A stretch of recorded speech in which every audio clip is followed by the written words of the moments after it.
Life is about choices. Staying in our comfort zone or taking the leap of faith towards something greater. As an employee for more than 12 years, I realized that I wanted something more. Something that I can build on my own. So I took the risk to start my journey in I Am Worldwide.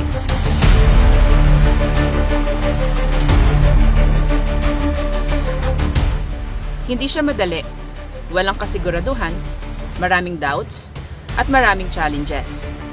But I realize life itself is risky. The question is, will you let your fear hold you back? Or will you use every challenge as a stepping stone to grow? I choose to embrace the struggle, to keep learning, and to trust the process. And now, little by little, I see progress. I see hope. I see proof that I'm on the right path.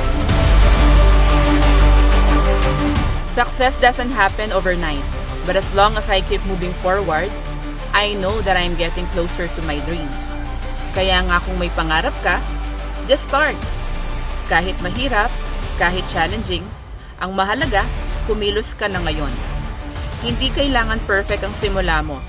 Ang mahalaga ay may progress ka kahit unti-unti. Sa huli, hindi mo pagsisisihan ang pagsubok, pero pagsisisihan mo ang hindi mo ginawa. Kaya laban lang, trust the process, at darating din ang araw, mararating mo ang tagumpay na pinapangarap mo. If you have a dream, remember, you are capable. You are strong. You are meant for greatness. Trust yourself. Trust the process.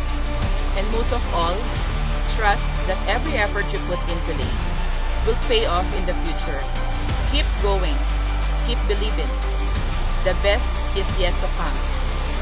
I am Ann Molina, Agent of Hope, and I am Worldwide.